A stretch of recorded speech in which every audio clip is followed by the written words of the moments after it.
नमस्कार. आपण ऐकतोय साखी कहे कबीर, कबीरांचे दोहे आणि त्याचं स्वैर मराठी रूपांतर. हे रूपांतर केलेलं आहे सौ मनीषाताई अभ्यंकर यांनी. आपला भाग चाललाय 308. प्रकरण चाललंय 58. वेलिकव अंग. आज आपण दोहे घेणार आहोत 1 ते 3. प्रथम आपण अंग परिचय बघून घेऊयात. या प्रकरणात कबीरांनी वेलीच्या उपमानातून सांसारिक विषयांचं चित्रण केलेलं आहे. वेलीला जसा आधार मिळाला की ती वर वर वाढत जाते, तसंच संयमित केलेल्या मनाला पुन्हा जर विषयांचा आधार मिळाला तर ते पुन्हा विषयग्रस्त होतं.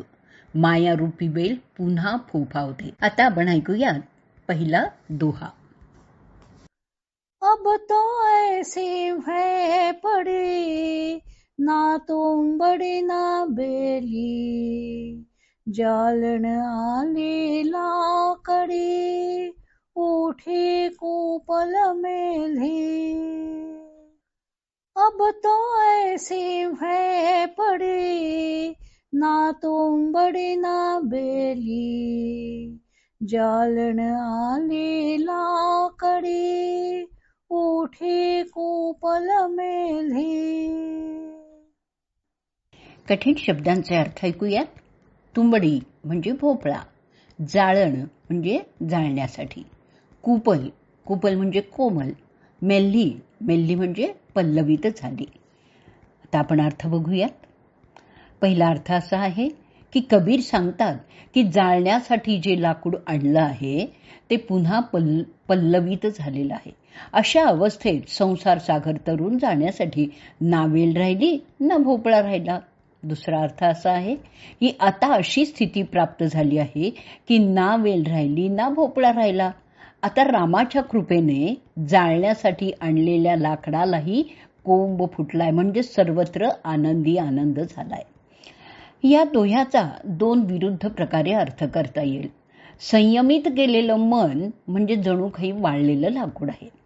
त्या मनाला जर पुन्हा विषय मिळाले तर ते पुन्हा विषय व्याप्त होतं, पुन्हा संसारात लिप्त होतं. मग भोपळ्याचा आधार घेऊन जशी नदी पार करावी त्याचप्रमाणे अशा साधकाला संसार सागर पार करता येत नाही.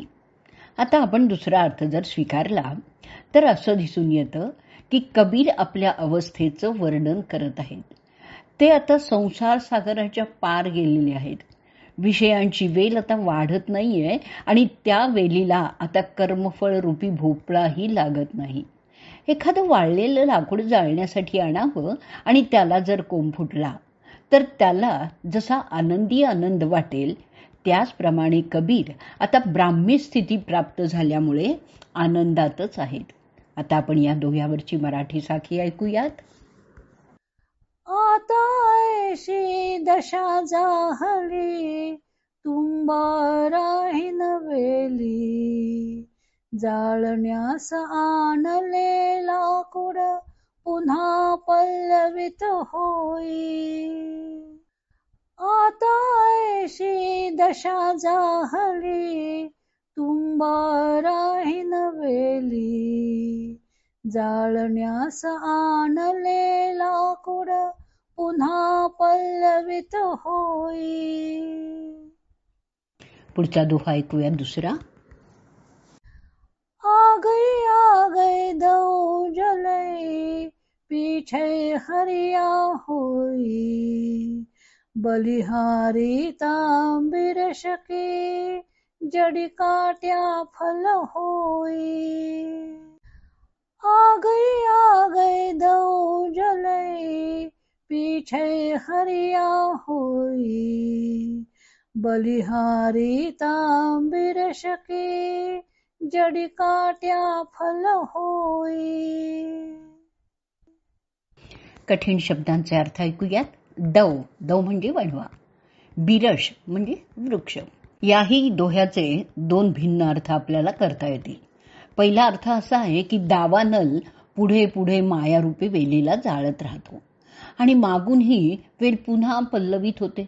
ज्या वेलीला मुळापासून उपटून टाकल्यावर फलप्राप्ती होते अशा वेलीला मी समर्पित आहे. तर दुसरा अर्थ असा आहे की दावानल जसा पुढे पुढे विषय वेलीला जाळत जातो तसतसा परमार्थ बहरत जातो. मायारूपी वेल मुळापासून उपटून टाकल्यामुळे ईश्वर प्राप्तिरूपी फळाची प्राप्ती होते.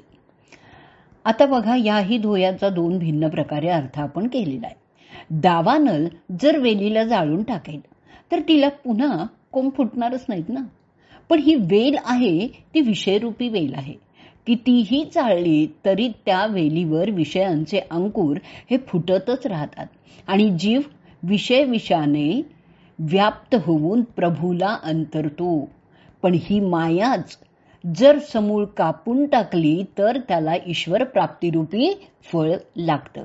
वाढणाऱ्या वेलीचा पुढचा भाग जर तोडून टाकला तर मागच्या वेलाला आणखीन फांद्या फुटून त्याला जास्तीत जास्त बहर येतो. तसंच परमार्थरूपी वेल जर बहरायला हवी असेल तर त्याचा वाढणारा मायेचा कोंब खुडून टाकला पाहिजे, असं दुसऱ्या प्रकारच्या अर्थाचं आपल्याला स्पष्टीकरण करता येईल. तर आता आपण ह्याच दोह्यावरची मराठी साखी ऐकूयात. पुढे जाळतो दावानलन वेल वाढते मागे, कापलेल्या ज्या फळवेला समर्पितम कबीर सांगे. पुढे जाळतो दावानलन वेल वाढते मागे, कापलेल्या ज्या फळवेला समर्पितम कबीर सांगे. पुढचा तिसरा दोहा ऐकूयात. जो काटवतो डहडहे सिंचवतो कुमिलाई, इस गुणवंती बेलिका गुण कह्या न जाए. जो काटवतो डहडहे सिंचवतो कुमिलाई, इस गुणवंती बेलिका गुण कह्या न जाए. डहडही म्हणजे हिरवी होणे. दोह्याचा अर्थ ऐकूयात. या गुणवती वेलीचं वर्णन केलं जाऊ शकत नाही. जर ही कापली तर ही हिरवीगार होते आणि तिला पाणी घातलं तर ती कोमे जायला लागते. माया ही त्रिगुणांनी युक्त आहे, म्हणूनच गुणवती वेलीचा अर्थ माया असा होतो. ह्या त्रिगुणात्मक मायेचं वर्णन करताच येत नाही. ही अशा प्रकारची वेल आहे की ही कापली तर पुन्हा पल्लवित होते, यावर भक्तिजल शिंपडलं तर ती कोमल जायला लागते. हा उलटमासी स्वरूपाचा दोहा आहे.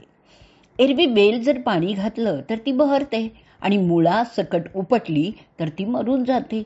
पण ही मायारूपी वेल मात्र कितीही वेळा कापली तरी ती बहरतेच आणि भक्तिजलाने ती कोमेजते. आता आपण ह्या दोह्यावरची मराठी साखी ऐकूयात आणि या साखीबरोबरच आजचा भाग आपण इथे संपवूयात. उपटल्यावर पुन्हा बहरते शिंपताच कोमेजे, गुणवती वेली कशी वर्णू मी कुठले वर्णन साजे. उपटल्यावर पुन्हा बहरते शिंपताच कोमेजे, गुणवती वेली कशी वर्णू मी कुठले वर्णन साजे.